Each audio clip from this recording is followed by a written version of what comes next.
توی این قسمت فوربو قرار داستان آیکیا رو مرور کنیم. داستان اینگوار کامپراد، کسی که از 6 سالگی فروختن رو تجربه کرده و توی سن 17 سالگی بیزینس آیکیا رو راه انداخته. برندی که یک اصطلاح روانشناسی به اسم اثر آیکیا یا آیکیا افکت هم به خاطرش ساخته شده. آیکیا یکی از بزرگترین و شناخته شده ترین خرده فروشی های مبلمان و لوازم خونه توی دنیاست. بریم با داستانش بیشتر آشنا بشیم.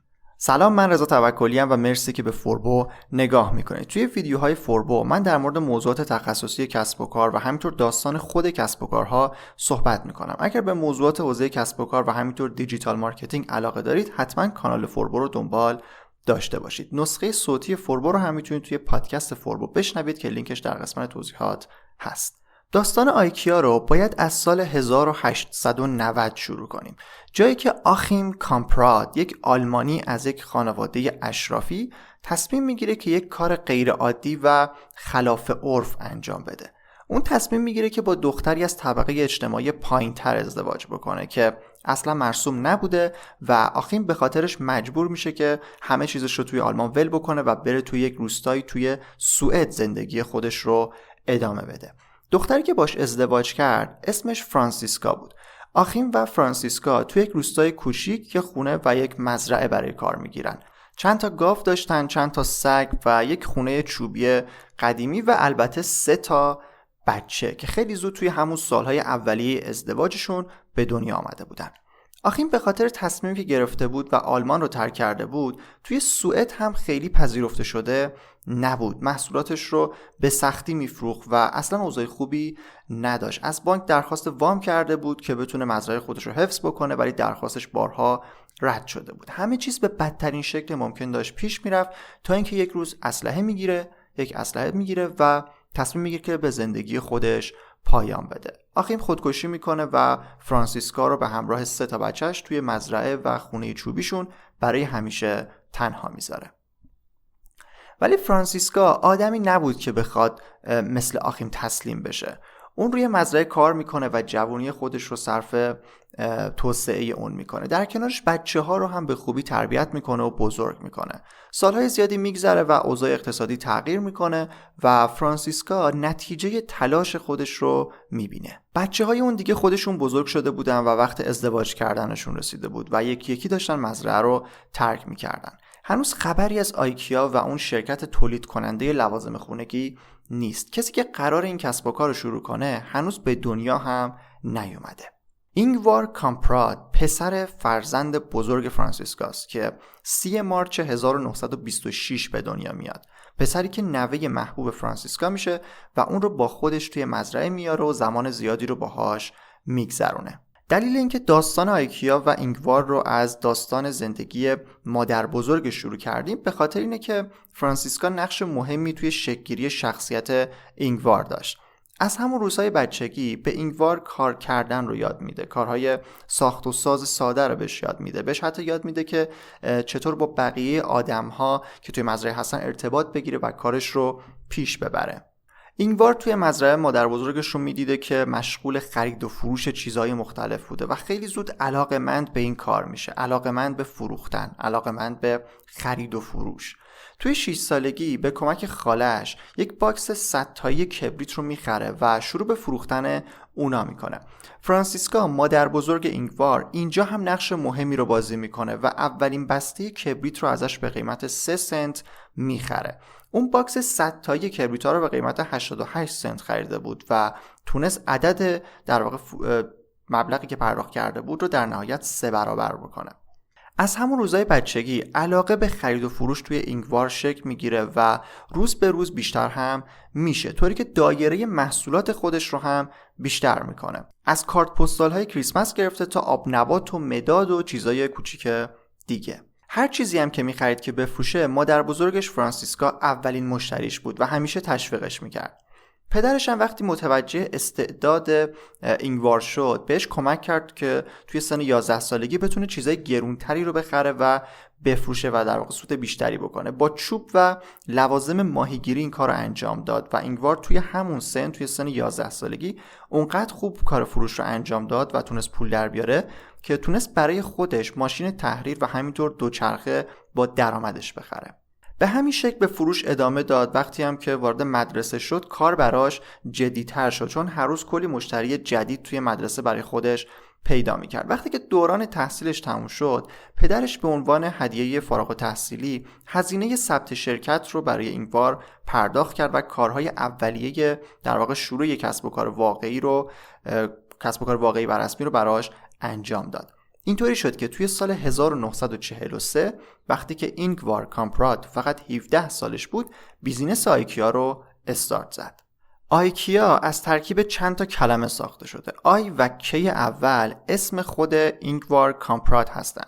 ای اول اسم مزرعه فرانسیسکا به اسم الم ترید و ای بعدی هم مخفف در واقع اول کلمه آگونرید هستن. اینا اسمای سوئدی یه ذره سخته و اسم در واقع اون روستاییه که مزرعه توش قرار داشت. اینطوری اسم آیکیا رو در واقع انتخاب کرد. توی کانال فوربو در مورد انتخاب اسم کسب و کارم یه ویدیو داشتیم که اگر دوست داشتید میتونید اون رو ببینید. توش 5 تا نکته گفتم که بهتون کمک میکنه که چطور اسم کسب و کار رو انتخاب کنید. آیکیا یک فروشگاه فیزیکی نبود، در واقع یک فروشنده پستی بود. یعنی بروشور چاپ میکرد و لیست لوازمی که داشت رو اینطوری به مردم معرفی میکرد. مردم هم با پاکت پستی چیزی که میخواستن رو برای آیکیا پست میکردن و اون هم بعد از دریافت پاکت محصول رو باز به صورت پستی برای مردم ارسال میکرد. از همون چیزای کوچیک مثل خودکار و لوازم اداری و ساعت مخصوصا کارو شروع کردن، ولی حدود 5 سال بعد مبلمان کالای اصلی آیکیا شد. توی این 5 سال یعنی از 1943 تا 1948 اینگوار مشغول تحصیل توی رشته مدیریت کسب و کار میشه و وارد دانشگاه میشه و همزمان سربازی خودش رو هم پشت سر میذاره. توی این مدت آیکیا محصولات ساده‌ای رو داشت میفروخت و خانواده اینگوار عملاً داشتن اون رو مدیریت میکردن. چیزی که اینگوار توی دانشگاه متوجه شد این بود که چرا تولید یک سری از چیزا خیلی ارزونه ولی خریدنشون گرونه. مثلا همین خودکاری که داشتن میفروختن رو میشد با 1 سنت سوئد ساخت، در حالی که توی فروشگاه باید 10 سنت مردم برای خریدش پرداخت میکردن. هزینه‌های بالای ارسال و همینطور حمل و نقل عاملی بود که اینگوار به ذهنش رسید که باید اون رو بیاد برطرف بکنه تا بتونه با قیمت کمتر محصولاتش رو بفروشه. بعد از اینکه دانشگاهش تموم شد تصمیم گرفت که به صورت کامل وقتش رو بذاره برای آیکیا و بره سراغ محصولات بزرگتر با حاشیه سود بیشتر. توی سال 1948 آیکیا خودش رو به عنوان فروشنده پستی مبلمان معرفی کرد. تامین کننده اصلی مبل در منطقه یکی بیشتر نبود و این باعث میشد که اینگوار بتونه راحت‌تر و سریعتر محصول اصلی خودش رو از تامین کننده دریافت کنه. یک سری لوازم و ست‌ها رو به صورت کامل میرفت میخرید با قیمت کمتر و به صورت تکی با سود بیشتر میفروخت. شروع کار فروش مبل و لوازم خواب و لوازم چوبی مرتبط با اونا باعث شد که آیکیا یک قدم بزرگ رو به جلو برداره، طوری که آیکیا از اون کسب و کاری که داشت خانوادگی در ابتدا اداره میشد تبدیل به کسب و کاری شد که 8 نفر دیگه هم توش استخدام شدن و شروع به کار کردن توی آیکیا کردن. به جز آیکیا فروشنده های دیگه هم داشتن به همین شکل پستی در واقع مبل میفروختن و همونطور که گفتم همه هم از یک تامین کننده در واقع یه تامین کننده بیشتر نبود و همه داشتن از همون میخریدن. پس دستشون توی قیمت گذاری باز نبود و اگر کسی میخواست مشتری بیشتری به دست بیاره باید قیمت رو میورد پایین که مساوی بود با سود کمتر. کاری که آیکیا برای جدا کردن خودش از بقیه رقبا کرد این بود که با $1600 یک فروشگاه قدیمی رو خرید و بازسازی کرد و تبدیلش کرد به نمایشگاهی از مبل‌هایی که داشت. یک فروشگاه خیلی شیک و ترتمیز، جایی قشنگ برای بازدید مردم، جایی که با نوشیدنی و کیک از بازدید کننده ها پذیرایی میشد. توی بروشورهای تبلیغاتی و پستی جدیدش آیکیا دیگه خودش رو فروشنده تخصصی مبلمان معرفی کرد و تمامی محصولاتش رو توی بروشور مثل قبل قرار داد، با این تفاوت که نوشته شده بود برای خرید به فروشگاه ما بیایید. اینطوری آدما تشویق شدن که یک سر با آیکیا بزنن. هر کسی که وارد فروشگاه آیکیا میشد جذب طراحی و محیط اون و بعد محصولات آیکیا میشد. اون هزینه ارسالی که قبلا باید برای ارسال مبل توسط آیکیا پرداخت میشد الان با فروش حضوری کنار رفته بود و آیکیا تونست قیمت محصولاتش رو از بقیه رقبا پایین‌تر بیاره. اینطوری شد که آیکیا کم کم معروف شد و مشتری‌هاش روز به روز بیشتر شدن. دیگه مردم از سرتاسر سوئد برای بازدید از فروشگاه آیکیا می اومدن و مبل می‌خریدن. آیکیا توی سوئد عملاً تبدیل به محبوب ترین فروشنده مبلمان شد تا اینکه انجمن ملی مبلمان سوئد و یک سری فروشنده‌های قدیمی سر و کله‌شون پیدا شد تا جلوی رشد آیکیا رو بگیرن. اوایل دهه 1950 آیکیا به سرعت داشت رشد میکرد، چون قیمت کمتری به نسبت فروشنده های دیگه‌ای که داشتن به شکل پستی کار میکردن داشت و اون فروشنده ها نمیتونستن با کم کردن قیمت در واقع با آیکیا رقابت کنن، چون سود خودشون هم کم میشد. یکی از جاهایی که فروشنده های مبل مشتری پیدا میکردن نمایشگاه هایی بود که به صورت دوره‌ای برگزار میشد. اولین اقدامی که علیه آیکیا انجام دادن این بود که اومدن شکایت کردن به انجمن ملی مبلمان سوئد و اعلام کردن که توی این نمایشگاه ها آیکیا داره مبل میفروشه، در حالی که این نمایشگاه ها به قصد معرفی دارن برگزار میشن و کسی نباید چیزی رو تو خودش در واقع توی نمایشگاه به صورت مستقیم بفروشه. اینطوری جلوی حضور در واقع آیکیا رو گرفتن، در واقع نذاشتن حضور پیدا بکنه توی یه سری از نمایشگاه ها و آیکیا هم در جواب اومد رفت اصلا توی یک سری شهرهایی که اصلا نمایشگاه نبود خودش نمایشگاه رو انداخت و محصولاتش رو معرفی کرد. بازم اینجا سعی کردن جلوی آیکیا رو بگیرن و شرط گذاشتن که گفتن اوکی مثلا میتونی غرفه داشته باشی ولی نمیتونی قیمت محصولاتت رو اعلام کنی. فروشنده‌های قدیمی مبل و همینطور انجمن ملی مبلمان هر کاری میکردن که آیکیا نتونه با قیمت پایین‌تر محصولاتش رو بفروشه و براشون مشتری پیدا بکنه، ولی همه این چالش‌ها به نوعی باعث شدن که آیکیا یک درجه در واقع قوی‌تر بشه و قوی‌تر رو به جلو حرکت بکنه. تیر آخر رو انجمن ملی فروشندگان مبلمان سوئد فکر کرد میتونه اینطوری به آیکیا بزنه. به همه تامین کننده های مبل، اون کارگاه ها و سازنده های اصلی، این بار دیگه در سراسر دنیا، در سراسر در واقع سوئد، نامه فرستاد و گفت که حق تامین و ارسال محصول برای آیکیا رو ندارن. خیلی از تامین کننده ها هم ترجیح دادن که آیکیا رو حذف بکنن و به جای اینکه فقط محصولات یکی رو تامین بکنن، محصولات کل بازار رو برای فروشنده های مختلف تامین بکنن. ولی این وسط یک سری از در واقع تامین کننده ها با آیکیا وفادار موندن، ولی به شکل مخفیانه. از آدرس های جعلی استفاده میکردن، نصف شبا مبلا رو جابجا میکردن، با کامیون بدون اسم این کار انجام میدادن. بالاخره یه طوری سعی کردن ارتباطشون رو با آیکیا حفظ بکنن و آیکیا هم هواشون رو در واقع داشت. به صورت میانگین 3 تا 4 ماه طول میکشید که فروشنده‌های اصلی بازار پول تامین کننده ها رو پرداخت کنن. خود آیکیا هم داشت در واقع به همین صورت پرداخت میکرد، ولی توی این شرایط به تامین کننده ها قول تسویه حساب 10 روزه رو داد که این خیلی برای تامین کننده ها جذاب بود. از طرف دیگه یک سری محصولات چوبی جدید مثل میزای ناهارخوری و میزای اداری رو هم آیکیا داشت روشون کار میکرد که با تمرکز بیشتری در واقع اونا رو وارد بازار بکنه و اومد اونا رو اصلا به تامین کننده های کشور لهستان سفارش تولیدشون رو داد که دیگه هیچ منع قانونی وجود نداشته باشه تا عملا اون نامه انجمن ملی فروشندگان مبلمان سوئد رو هم بی‌اثر کنه. به قول خود اینگوار کامپراد، بایکوت کردن آیکیا فقط آیکیا رو قوی‌تر میکرد.